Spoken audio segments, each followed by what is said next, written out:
السلام عليكم ورحمة الله وبركاته. أهلا بكل متابعيني المحترمين من كل مكان. ازيكم عاملين ايه؟ يا رب تكونوا بألف خير يا رب. النهاردة هنعمل معاكم كسكسي الكبة.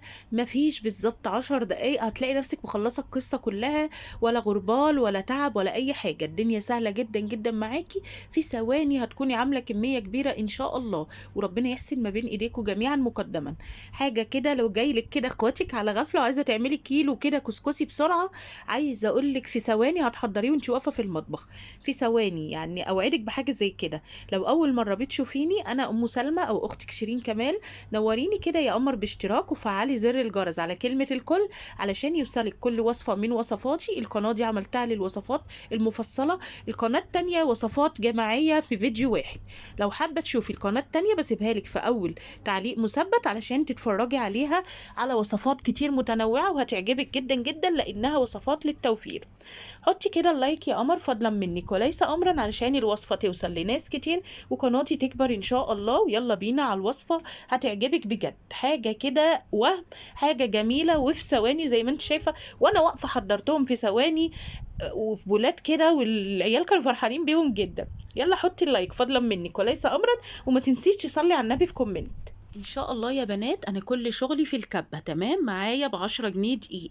طب يعني ب10 جنيه دقيق ده يا شيرين ممكن يطلع قد ايه؟ انا وزنته يا بنات لقيته حوالي 650 جرام تمام. مش جايب كمان 650 جرام، اقل حاجه بسيطه. يعني ممكن يكون نقول 600 جرام تمام. هو حوالي 620، نقول 600 جرام تمام من الدقيق. هحط كل ده الدقيق ده كله في الكبه، وبعد كده هجيب بقى الكيتشن بتاعتي دي وابتدي اشتغل بقى عليها كده واحده واحده. زي ما انتوا شايفين حطيت عليها ذره ملح، حاجه بسيطه قوي، ملح ربع معلقه صغيره ملح تمام. وهنشغل هنا الكبه على هادي يا بنات، هي كده اشتغلت اهي.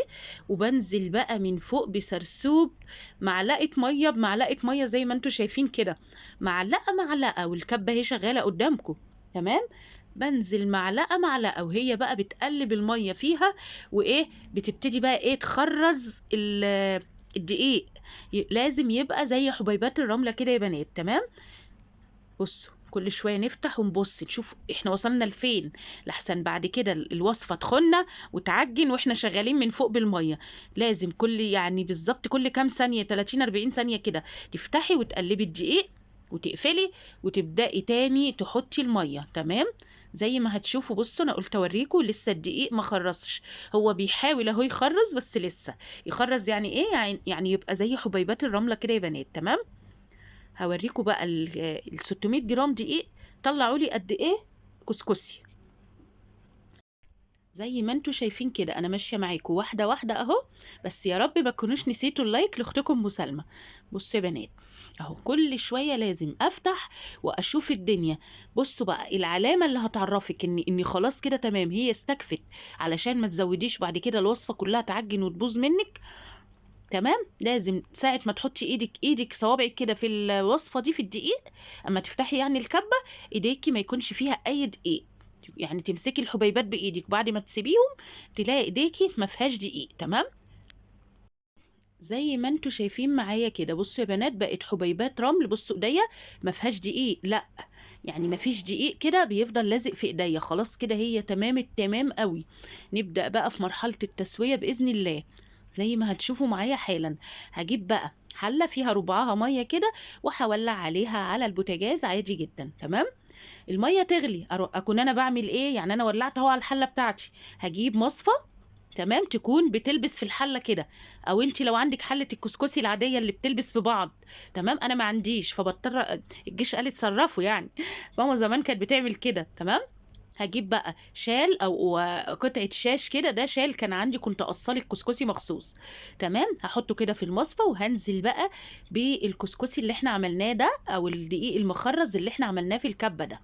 زي ما انتوا شايفين هنزل بالكميه كلها كده، وهبدا اقفل يا بنات. هبدا اقفل بالشاش يعني الاول هفرفط كده. بصوا ايديا ما فيهاش اي دقيق خالص. بصوا كله مخرز ازاي. التخريزه دي او الترميله دي هو ده الكسكسي المظبوط. هبدا ابرم كده القفه ولا البقجه واعملها كده تمام علشان البخار يوصل لكل اجزاء الوصفه وان شاء الله تبقى زي الفل. هجيب بقى غطا محكم، يكون محكم على المصفى يا بنات، عشان احنا عايزين البخار بصوا يسوي، يعني يسويه تمام التمام. اساسا الاكلات دي اكلات بالبخار، هي معروفة كده. بصوا انا قربت لكم الكاميرا ازاي. بصوا الغطا بفضل اعمل كده عشان بس يبقى محكم على المصفى. تمام. هسيبها بقى يا بنات على النار بالظبط ربع ساعة، وبعد كده هفتح واخد البقجة بتاعتي على طبق كده واسع، واشوف كده دنيتها ايه زي ما انتوا شايفين كده. هقلب فيها بالمعلقة، لو في اي تكتلات بحاول يا بنات افكها بالمعلقة. بحاول ايه؟ افكها بالمعلقة. النار ولع عادي جدا على الوصفة بتاعتنا.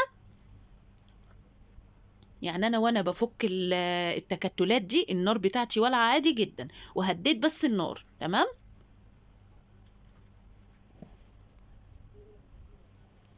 بحاول افك كل التكتلات، لكن هي بتتفرفط عادي جدا، بس انا مش قادره احط ايدي وافرفطها. دي كانوا اهالينا زمان الله يديهم الصحه. بصوا يا بنات، بتحطي معلقتين 3 ميه كده برضو، علشان زي ما كانوا اهالينا بيقولوا زمان، الكسكسي ما يشرقكيش. كانوا يقولوا لازم ترديه مرتين. يعني احنا كده هنولع عليه تاني، خدوا بالكم. هي دي بقى يعني هي دي التكه بتاعت الكسكسي بتاعت الصنعه. تمام. لازم هي دي الحرفنه يعني بتاعته. تمام. كانوا يردوه مرتين ويقولوا عشان ما يشرقكيش. فكانوا يعملوه بايديهم يا بنات، وتبقى ايديهم دي حمرة جدا، وكانوا ما شاء الله عليهم يستحملوا حمار يعني السخونيه بتاعت الحاجات دي. احنا النهارده ورق يعني ما نستحملش. حاولت احط ايدي كذا مره، مولع والله يا بنات مولع، ما قدرتش. رحت عملت ايه بقى؟ نزلته في الكبه، وقلت ايه؟ اديله خبطتين في الكبه مع معلقه سمنه. تمام. معلقتين سمنه كده حلوين، وتحطيهم في الكبه وتضربي بقى، هيفرفط منك كله ويبقى زي الفل. بصوا بقلبه بس كده وايه، بضرب خبطه تاني، وبعد كده بولع عليه تاني.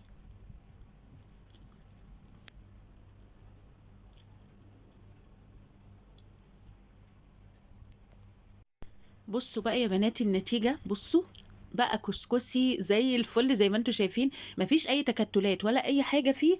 تمام. هنرجعه تاني الشاش على المصفى. تمام. ونبدأ طبعا هنفك كل التكتلات دي برضو كده بالمعلقة، هي اساسا يعني شبه سايبة.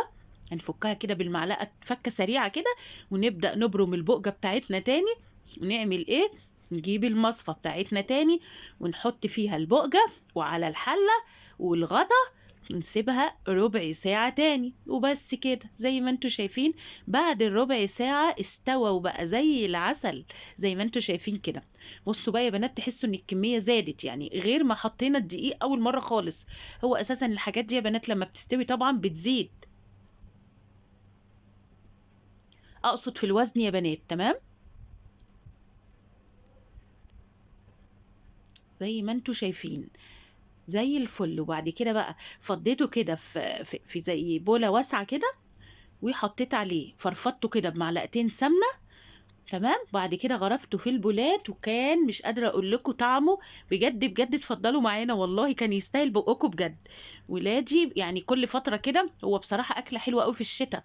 ساعات كنا بالليل كده في الشتاء مثلا، يعني على الساعة 6 7، مش بالليل قوي، يقولوا لي يا ماما ما تعملي لنا شوية كسكسي، ماما ما تعملي لنا شوية كام فطيرة كده بالسكر سخنين. زي ما انتوا شايفين كده يا بنات. بص حطيت معلقتين سمنة، وفرفضته بقى كده في السمنة يا بنات، بجد حاجة كده ورد. ورحت بقى غرفاه في البولات اللي انتوا شفتوها في الاول دي. في حد عندنا بيحب الزبيب وجوز الهند، وفي حد لا، يعني مش كله بيحب انا عن نفسي بحب اكل الحاجة لوحدها كده بطعمها الطبيعي اللي هو الطبيعي. فضيته بقى في بولات زي ما هتشوفوا معايا اهو. بصوا يا بنات، شكله يتاكل اكل والله. والله بجد اتفضلوا معانا، مشروع مربح جدا جدا يا بنات. اللي عايز يعمل المشروع ده حرفيا وانتي قاعدة في البيت وسط ولادك هتعملي المشروع، وهتسوقي كمان المشروع من بيتك على الاونلاين. فعلا فعلا مشروع مربح 200% مكسب، حاجة كده خيال بجد. لانك هتجيبي شكارة الدقيق على بعضها، فهيبقى وفر وفرين، حاجة كده جميلة جدا. واحنا في اخر الفيديو اتمنى يا رب يكون الفيديو عجبكم. لو عجبكم الفيديو يا ريت ما تنسوش اختكم ام سلمى، حطوا اللايك كده فضلا منكم وليس امرا، علشان قناتي دي كمان تكبر بيكم ان شاء الله وليكم، علشان الوصفات تبقى مفصلة هنا لوحدها. لو عايزة تتفرجي على وصفة واحدة لوحدها هتدخلي القناة دي هتلاقيها مليانة وصفات كلها توفير. كل الدقيق ده كان تقريبا مش مكمل 10 جنيه او ب10 جنيه تقريبا، فالموضوع كله مية وملح ودقيق، فالدنيا سهلة جدا جدا. وفي ثواني واحنا واقفين على البوتاجاز عملناهم، وعملوا 5 بولات من البولات اللي انتوا شايفينها دي، وبألف هنا وشفا على قلوبكم. ما تنسوش يا بنات تصلوا على النبي في كومنت، وكمان ما تنسوش توحدوا الله كده وتأمنوا ورايا: اللهم يا مغير الأحوال بدل أحوالنا جميعا من حال إلى أفضل حال. واكتبوا يا رب، واكتبوا أمين يا رب العالمين. كنت معاكم أختكم في الله أم سلمى، والسلام عليكم ورحمة الله وبركاته.